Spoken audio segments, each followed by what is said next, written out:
comportamento do consumidor e incerteza. Nesse capítulo, que é o capítulo 5 do livro de microeconomia do Pindick e do Rubinfeld, ele vem tratar do tema comportamento do consumidor e incerteza. Então, os tópicos para discussão desse capítulo são descrição do risco, preferências em relação ao risco, redução do risco e demanda por ativos de risco e também economia comportamental. Incertezas. Então, o que é incerteza, né? Incerteza a gente pode definir como sendo a condição de não ter total conhecimento de todos os fatos ou informações que envolvem uma determinada ação e, portanto, torna impossível prever o resultado exato dessa ação. A incerteza existe porque nós não temos condições de prever todos os futuros acontecimentos, todos os possíveis acontecimentos relacionados a uma decisão tomada. Então, esse fato de a gente não conseguir prever todos os resultados possíveis nos faz atuar ou agir num campo de incerteza, onde as ações são tomadas e os resultados podem acontecer como a gente espera ou não. Então, de que forma deveríamos levar em consideração as incertezas quando estivermos tomando importantes decisões de consumo ou de investimento, por exemplo? Por quê? Porque quando eu vou realizar o consumo de um determinado produto, eu estou lidando com incerteza. Isso é inerente, é uma característica do ser humano, de não ter a capacidade de saber de tudo e de todas as informações ao mesmo tempo. Então, para realizar um consumo de algum item ou para realizar um investimento em algum ativo, algum setor, em alguma forma com o objetivo de obter retornos financeiros, nós também lidamos fortemente com a incerteza. Então, nesse ponto, já que a gente sabe que lidamos num ambiente de incerteza, a pergunta é: o que é incerto apresenta riscos, certo? Mas qual é o grau de risco que nós estamos expostos?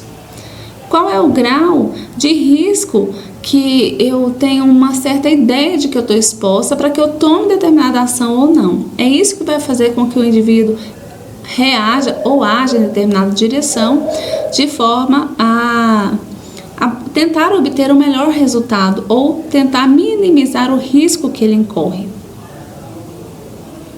Então, o risco. Descrição do risco. Para podermos descrever o risco de forma quantitativa, é possível descrever o risco de forma quantitativa.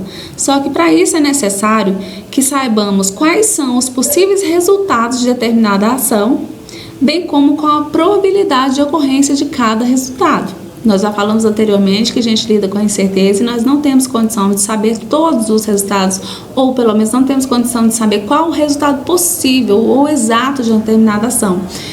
O resultado exato nós podemos não saber, mas nós podemos intuir, ter uma ideia, calcular quais são os possíveis resultados. E a partir do momento que a gente sabe quais são os possíveis resultados, nós podemos então prever qual é a probabilidade de ocorrência de cada um desses possíveis resultados. Por exemplo, suponhamos que você esteja considerando a possibilidade de investir em uma empresa que faz explorações petrolíferas submarinas. Olha só, uma empresa faz explorações petrolíferas submarinas. É um negócio incerto, né? Aí nós temos a seguinte possibilidade: se a exploração for bem sucedida, a exploração dessa empresa for bem sucedida, as ações dela terão seu valor aumentado, por exemplo, de 30 para 40 reais por ação. Se por acaso a exploração for mal sucedida, o valor das ações serão reduzidos de 30 para 20 reais. Portanto, nós temos aí dois possíveis resultados. Se for bem sucedida, a ação valoriza para 40, né? Inicialmente era 30, ela sobe para 40 reais. Se for mal sucedida, de 30 ela cai para 20 reais. São os dois possíveis resultados. Ou seja, nós temos aí uma ideia de probabilidade. Então, o que é a probabilidade? A probabilidade refere-se à possibilidade de que determinado resultado venha a ocorrer. qual é a probabilidade? A probabilidade é que a empresa tenha uma ação valorizada por ter o seu investimento, né, a sua tentativa de exploração bem sucedida. Então, se a exploração dela for bem sucedida, nós temos um resultado positivo de acréscimo no valor das ações. Se o resultado for negativo, se ela não conseguir ter um bom resultado na exploração, vai ter um resultado negativo, e esse resultado negativo vai se refletir numa queda no valor das ações dessa empresa. Então, nesse exemplo, né, de que o projeto de exploração petrolífera tenha sucesso, é de 1/4, e a probabilidade de insucesso é de 3/4, ou seja, eu tenho uma possibilidade de que ele dê certo, enquanto eu tenho 25%, né, de probabilidade que ele dê certo e 75% de probabilidade que dê errado. Por que 25% e 75%? Porque já existe uma tendência de que essa empresa geralmente tem sucesso, e que 25% das ações que ela de exploração que ela né, se arrisca, geralmente em 25% ela tem sucesso, aliás, e de 75% que ela não tem sucesso. Então, a natureza da probabilidade pode ser objetiva ou pode ser também subjetiva. A interpretação do conceito de probabilidade pode depender da natureza dos eventos incertos, bem como da convicção das pessoas envolvidas ou de ambos os fatores. Uma interpretação objetiva da probabilidade fundamenta-se na frequência com a qual determinados eventos tendem a ocorrer, baseando em experiências e acontecimentos anteriores. Mas como seria se não houvesse experiência anterior que pudesse auxiliar na medição da probabilidade? Nessa situação, não poderia ser obtida medidas objetivas para a probabilidade. Seria necessário apelar, então, para algo mais subjetivo. A probabilidade subjetiva baseia-se na percepção de que determinado resultado poderá vir a ocorrer. Contudo, qualquer que seja a interpretação da natureza da probabilidade, ela é sempre utilizada no cálculo de duas importantes medidas que nos auxiliam a descrever e a comparar escolhas de risco. A primeira medida que a gente utiliza nos informa o valor esperado, e a segunda, a variabilidade dos possíveis resultados. Então, o valor esperado e a variabilidade dos possíveis resultados são duas medidas muito importantes para nos indicar se uma determinada ação é viável ou não, ou se determinada ação tem probabilidade de acontecer, uma alta probabilidade, ou se ela não tem, se ela tem uma baixa probabilidade de acontecer. O valor esperado, associado a uma situação incerta, corresponde a uma média ponderada dos retornos ou valores associados a todos os possíveis resultados, sendo as probabilidades de cada resultado utilizadas com seu respectivo peso. O valor esperado mede a tendência central, isso é, o retorno que na média deveríamos esperar que viesse a ocorrer. Nesse exemplo de exploração petrolífera submarina, ela tem dois possíveis resultados. O sucesso produz um retorno de R$40 por ação, enquanto que o insucesso produz um retorno de R$20 por ação. Assim, nós temos a seguinte situação. O valor esperado é igual à probabilidade de sucesso, que é multiplicado pelo valor de R$40 por ação, mais a probabilidade de insucesso, que seria multiplicado pelo valor de R$20 por ação. Então, substituindo, a gente teria a seguinte situação aqui: valor esperado, a fórmula, valor esperado é igual a probabilidade de sucesso multiplicado pelo valor da ação, em caso de sucesso, mais a probabilidade de insucesso multiplicado pelo valor da ação em caso de insucesso. Então, o valor esperado, que é aqui o EX, né, Ezinho é o valor esperado, o valor esperado de X, ou de determinada ação, é igual a 1/4 multiplicado por R$40 o valor da ação, porque foi dado lá anteriormente que em 25% existe uma chance de 25% de que aquela empresa tenha sucesso na sua empreitada de exploração petrolífera submarina. Então, 1/4, que corresponde a 25%, vezes o valor caso realmente esse sucesso ocorra, que é de R$40 por ação. Mais os 3/4, que é a probabilidade de insucesso, multiplicado pelo valor de R$20 por ação, caso a empresa tenha insucesso na sua exploração. E aí nós teremos então um valor médio de R$25 por ação. Então, nessa equação, a gente poderia usar isso infinitamente, né? Quantas vezes acontecesse um evento.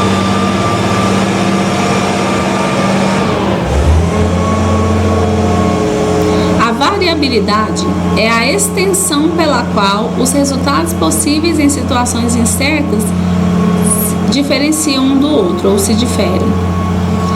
Então, por exemplo, o exemplo de variabilidade. Suponhamos que você esteja fazendo uma escolha entre 2 empregos na área de vendas que ofereçam a mesma renda esperada, R$1.500. Ambos são temporários e de meio período. O primeiro baseia-se totalmente em comissões, ou seja, a renda esperada dependerá de quanto você conseguirá vender. Há 2 rendas com iguais probabilidades de ocorrência: R$2.000 para um bom resultado e R$1.000 para um resultado inferior. Então, nós temos a possibilidade de ter uma renda no final do período de R$2.000 ou uma renda de R$1.000, com o valor esperado, que seria a média desses 2 valores, de R$1.500. O segundo emprego é assalariado. É bem provável que você ganhe R$1.510 enquanto a empresa continuar operando, ou seja, 99% de probabilidade. Mas há uma probabilidade de 0,01 ou uma probabilidade de 1% de que a empresa encerre suas atividades. E nesse caso você receberia R$510 a título de rescisão contratual. Então, se a gente pega aqui e considera a tabela 1, rendas dos empregos em vendas. Aqui temos o emprego 1, que é baseado em comissão, e o emprego 2, que é baseado em salário. No emprego 1, nós temos uma probabilidade de 0,5 ou de 50%, que a renda seja de R$2.000, ou de 50% que a renda seja de R$1.000, e sendo que a renda esperada é de R$1.500.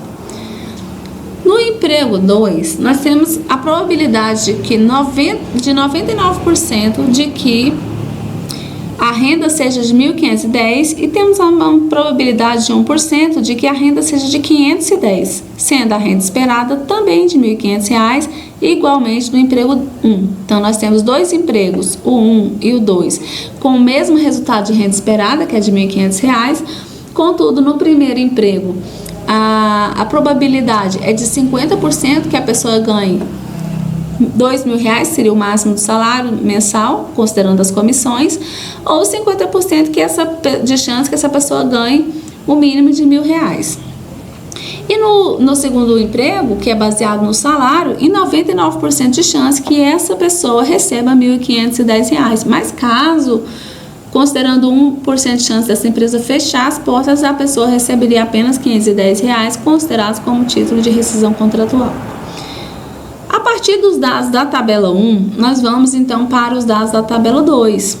Então, a partir daí nós podemos calcular aqui quais são os desvios do rendimento esperado. Olha só, no emprego 1, que é baseado em comissão, o resultado 1 é de R$2.000. E o valor esperado? O valor esperado era de R$1.500. Então, qual que é a diferença de R$2.000 menos R$1.500? Nós temos um desvio aqui, então, de renda esperada de R$1.500, só que na realidade ele recebe, considerando o resultado 1, R$2.000. Então, nós temos um desvio de R$500. O resultado 2 daria, então, uma receita de R$1.000, considerando que a renda esperada desse indivíduo era de R$1.500, ele recebe R$500 a menos, ou seja, existe um desvio negativo aqui de menos 500, certo? No emprego 2, o salário é o resultado do salário normal, seria de R$1.510, a renda esperada desse cidadão era R$1.500, então ele tem um desvio aqui, uma variação de R$10. O resultado esperado era R$1.500, considerando que a empresa fecha as portas com esse 1% de chance que ela tem de fechar as portas, então ele tem uma possibilidade de uma renda de R$510, o que geraria para essa pessoa um desvio de menos R$990, considerando a renda de R$1.500. Ainda continuando, a partir daí, ou seja, aqui nós calculamos o desvio. O desvio do resultado 1 para o emprego 1 é de 500 e para o emprego 2 é de 10. O desvio do resultado 2 para o emprego 1 é de menos 500, enquanto que para o emprego 2 é de 990, negativos os dois, certo? Então aqui nós calculamos os desvios do rendimento esperado. Na tabela 3, a gente faz o cálculo da variância. Então, nós continuamos com o mesmo exemplo. Emprego 1 baseado em comissão, emprego 2 baseado em salário. Considerando o resultado 1, que é de R$2.000 para o emprego 1, se a gente calcular o quadrado dos desvios, o quadrado dos desvios é o que, gente? Qual que é o desvio aqui? Não é de 500, lá na tabela 2. Não é de 500? 500 vezes 500, que é o quadrado, vai nos dar um resultado de 250 mil. Se a gente pegar o resultado do emprego 2, o resultado 1, que é de 1.510, considerando o desvio desse emprego aqui, que foi de R$10 aqui, ó, 10 vezes 10 é 100. Então, nós vamos ter que o quadrado dos desvios do emprego 2, no resultado 1, é de 100. Continuando a análise, no resultado 2 do emprego 1, o valor do salário poderia ser R$1.000, né, no mínimo. Então, R$1.000 teria também um desvio de menos 500. Lembra que o valor esperado era de 1.500, só que ele recebeu só 1.000, então ele recebeu menos R$500 do que ele esperava receber. Pegando esse desvio de menos R$500 e elevando ao quadrado, daria uma multiplicação de 500 vezes 500, aí a sinal de negativo vai desaparecer e nós vamos ter também um resultado de quadrado de desvio de 250 mil reais no caso. Então, nesse caso, o quadrado dos desvios do resultado 2 também dá 250 mil. Só que o resultado do salário 2, o resultado 2 é de 510 apenas, que seria caso a empresa fechasse. Aí, nesse caso, se a gente pegar esse resultado, aqui nós tínhamos lá um desvio de menos 990. Multiplicando esse menos 990 por ele mesmo, ou seja, levando ao quadrado, que seria aqui o quadrado dos desvios do salário 2, no resultado 2, nós teríamos então o quadrado dos desvios no valor de 990.100. Calculando a média ponderada do quadrado do desvio, que seria somar o primeiro quadrado do desvio mais o segundo quadrado do desvio, dá 250, mais 250 dá 500. Como são dois resultados, divide isso por 2, dá uma média ponderada aqui, né, que é de 50% lá atrás, e vai dar um resultado aqui pra gente de 2.000, aliás, de 250 mil. No caso dos quadrados dos desvios, a gente teria uma média ponderada dos quadrados dos desvios que nos daria o seguinte: 100 aqui vezes 99%, lembra que a probabilidade dele é 99%, mais os 980 vezes vezes 1%, somaríamos esses dois valores, dividiríamos por 2 e acharíamos aqui um valor de 9.900, que seria a média ponderada do quadrado dos desvios. O desvio padrão, a gente vai ter que tirar a raiz quadrada desse média ponderada do quadrado do desvio, que vai dar então pra gente um resultado no emprego 1, um desvio padrão de 500, e no salário 2, né, do emprego 2, aliás, um desvio padrão de 99,50. Então, o que interessa dessa conta toda é saber quanto foi o desvio padrão desses dois, do emprego 1 e do emprego 2. Esse resultado indica que o segundo emprego é menos arriscado. É menos arriscado do que o primeiro, pois apresenta um desvio padrão bem menor comparativamente ao emprego 1. Então, se a gente analisar que o primeiro emprego é baseado em comissão e que a pessoa depende do número de vendas dela para ela ter um determinado resultado, enquanto que a outra pessoa recebe um salário fixo, independente da quantidade de vendas, a gente já automaticamente identifica que o emprego 2 é menos arriscado que o emprego 1. Questão segurança de renda. Então, nesse sentido é que o desvio padrão vem confirmar que o emprego 2, por ser um emprego assalariado, é mais seguro financeiramente falando, questão de desvio, do que o emprego 1, que depende de comissão do vendedor. Bom, se por acaso o primeiro emprego tivesse um payoff de R$ 1.600, contra os 1.500 do segundo emprego, qual seria a decisão ou qual emprego seria escolhido? Então, poderíamos ter os seguintes dados e resultados. O emprego 1 teria um rendimento esperado de 1.600 e o emprego 2 teria um rendimento esperado de 1.500. O desvio padrão do emprego 1 é de R$ 500 e o desvio padrão do emprego 2 é de 99,5%. O primeiro emprego oferece um rendimento esperado maior, mas apresenta um risco substancialmente mais elevado que o segundo. Assim, a preferência por um dos dois empregos dependerá do indivíduo. Qual o perfil desse indivíduo? Ele é agressivo? Ele é conservador? Porque esse fator do comportamento, do perfil, da personalidade do indivíduo vai identificar como ele lida com o risco. E isso vai além do resultado numérico, né? Além do resultado aqui financeiro da conta, que está me dizendo que nesse emprego 1 eu ganho mais, porém o meu desvio padrão é maior, ou seja, o meu risco é maior, e que nesse aqui eu ganho menos, porém o meu desvio padrão, o meu risco é menor. Vai depender então, se eu sou uma pessoa que sou avessa ao risco, eu vou escolher emprego 2, mesmo tendo a probabilidade de ganhar menos. Mas se eu sou uma pessoa que gosta de arriscar, que sou mais agressiva, vamos dizer assim, financeiramente, né, agressiva nas minhas decisões, eu vou olhar o ganho mensal de R$ 1.600, que é maior, mesmo tendo um risco maior, e vou escolher o emprego 1. Então, a preferência por um dos dois empregos vai depender do indivíduo, vai depender do perfil, como ele lida com o risco. Esse fator irá determinar a decisão final. As pessoas diferem entre si quanto às suas preferências em relação ao risco. Algumas demonstram aversão ao risco, outras o apreciam, enquanto outras mostram-se neutras. De um indivíduo que prefira uma renda garantida a um emprego arriscado com a mesma renda esperada, disse que ele tem aversão ao risco. Algumas pessoas podem ter aversão a alguns tipos de risco em relação a outros tipos, não ter nenhum medo de arriscar. Aliás, até gostar de arriscar. Por exemplo, muitas pessoas compram seguros de vida e são conservadoras na escolha do emprego, mas ainda assim gostam de jogos de azar.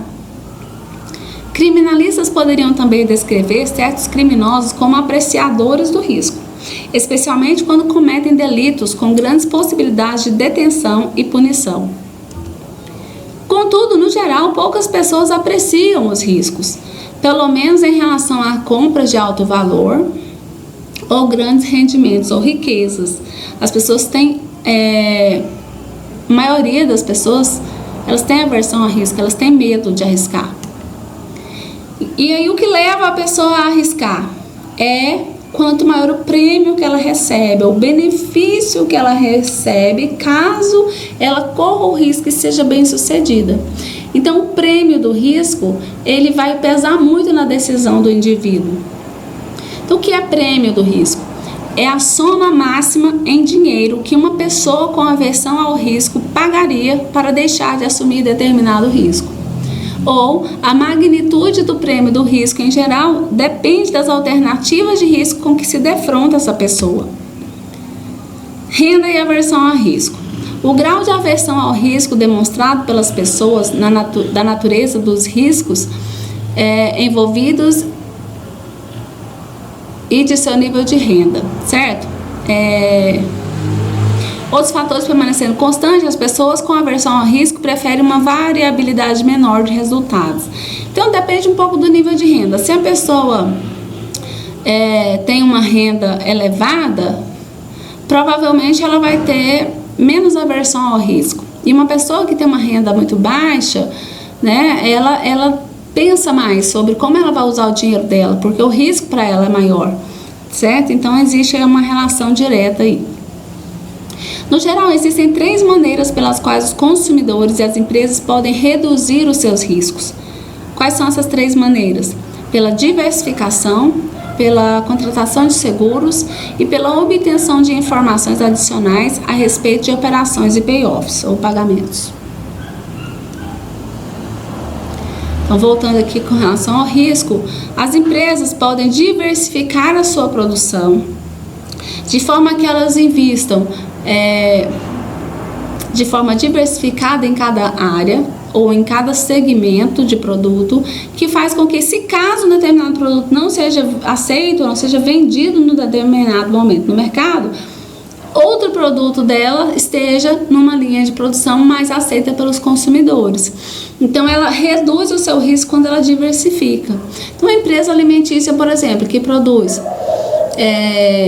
arroz, macarrão, feijão e produz arroz tipo 1, se ela produzir arroz tipo 1, tipo 2 e tipo 3, ela está diversificando a possibilidade de venda do seu produto e reduzindo o seu risco. Ela vai pegar uma probabilidade, qual é a tendência, qual é a probabilidade de consumo do arroz tipo 1, por exemplo, qual é a probabilidade de consumo do arroz tipo 2 e qual é a probabilidade de consumo do arroz tipo 3, e direcionar a sua produção dependendo dessas probabilidades. Por quê? Quanto mais as pessoas consumirem de uma determinada linha ou segmento de produto, mais ela fabrica daquele produto. Um produto que sai menos, ela fabrica menos. E aí ela consegue, de certa forma, se manter em equilíbrio dependendo das nuances do mercado. A contratação de seguros. Então, vamos supor, a pessoa vai lá e compra vamos na parte do indivíduo. O indivíduo compra um carro, né? 0. E aí, qual é o risco? Ele sair da concessionária, bater o carro, sair da concessionária, ser roubado, sair da concessionária e ter que pagar uma dívida. Então, você tem uma infinidade de possibilidades de risco que essa pessoa incorre a partir do momento que ele tira o carro, né? Que ele paga o carro e coloca o carro no nome dele. Para evitar a possibilidade ele não impossibilita a ocorrência desses eventos, mas ele pode minimizar o prejuízo financeiro, o risco financeiro que ele incorre quando ele contrata um seguro de automóvel, né, que esteja relacionado a isso. Porque caso aconteça algum evento que seja previsto pela cobertura do seguro, esse indivíduo vai ter um prejuízo, mas ele vai ter um prejuízo minimizado, porque ele está assegurado. E também a questão de obtenção de informações adicionais a respeito de opções, né, de como funciona determinada empresa, de como funciona determinada ação, quais serão as decisões políticas tomadas nos próximos dias. Tudo isso são informações. Informação é literalmente a alma do negócio, informação é dinheiro, informação minimiza riscos. Então, a informação ela é um dos grandes fatores de redução de risco, especialmente nas áreas de negócios. Então, é bem interessante nessa linha de raciocínio a gente obter quanto máximo de informações possíveis, melhor e menor seria a incorrência de risco do indivíduo ou da empresa. Economia comportamental. Então, para a gente ter uma ideia aqui, fechando mais ou menos essa ideia do risco, retorno e da economia e entrando nessa linha da economia comportamental, tem o seguinte: o comportamento dos indivíduos às vezes contradiz as premissas sobre as quais nosso modelo básico para a escolha do consumidor se apoia.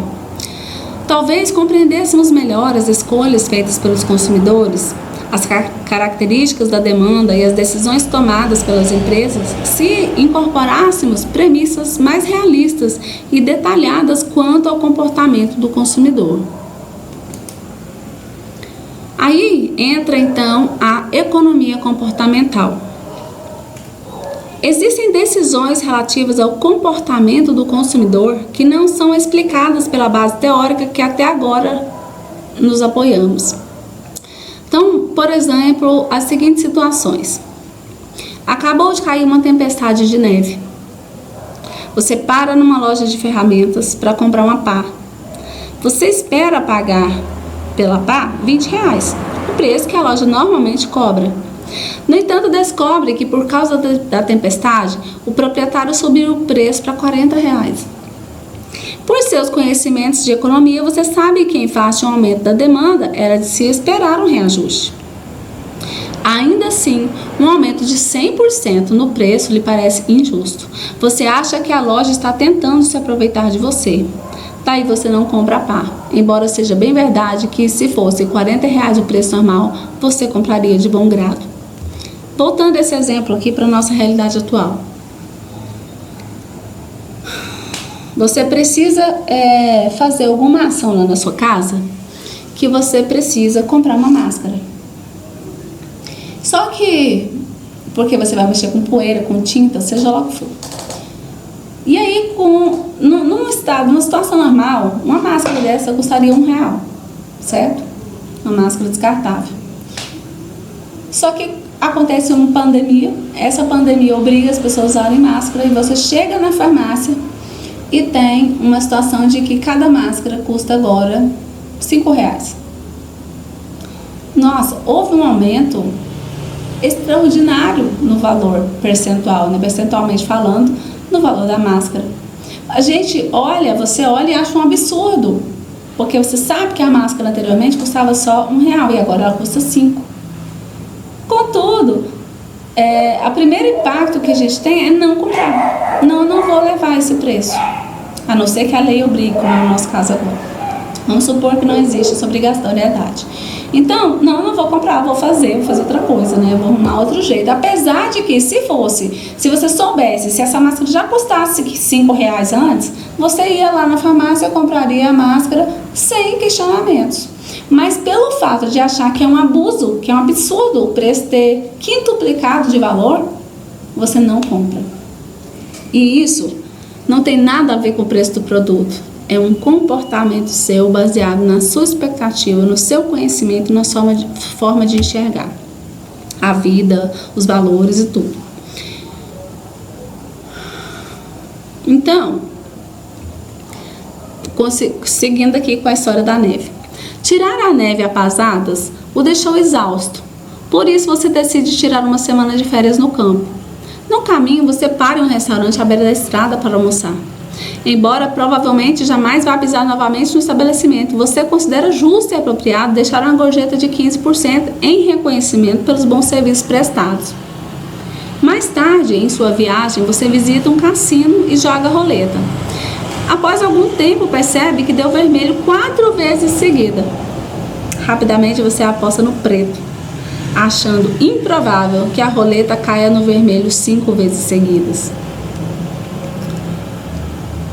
Então, nós temos uma ideia aí de probabilidades, de observação do consumidor. O consumidor tem comportamentos que não são explicados pela teoria, né, clássica tradicional.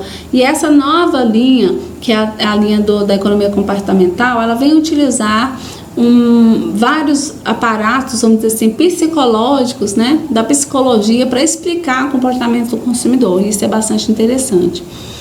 Então, pontos de referência. O que é um ponto de referência? É o ponto a partir do qual o indivíduo toma uma decisão de consumo. Exemplo: suponha que você é fã de futebol americano e pode comprar um ingresso para o Super Bowl, ao preço oficial de $120. Como há excesso de demanda pelos ingressos, porque todo mundo quer ir assistir os jogos, você percebe que poderia vender o seu ingresso no mercado aberto por $500. Olha só, você pode pagar 120 e vender por 500. Apesar disso, você decide ir ao jogo ao invés de vender o ingresso. Muito embora no começo da história você não estivesse disposto a pagar mais do que R$200 pelo ingresso. Então, o comportamento do consumidor depende de fatores, além dos fatores financeiros, além das informações numéricas, depende muito também do seu estado psicológico, né, da sua forma de enxergar a vida, da sua forma de agir diante das suas necessidades. E isso faz parte, então, da economia comportamental, que posteriormente será aprofundada um pouco mais, ok? Boa noite e até o próximo vídeo com vocês. Então, nós fechamos aqui a ideia da teoria do consumidor, o comportamento do consumidor e incerteza, né? Damos aqui uma leve introdução a esse tema. Até mais para vocês.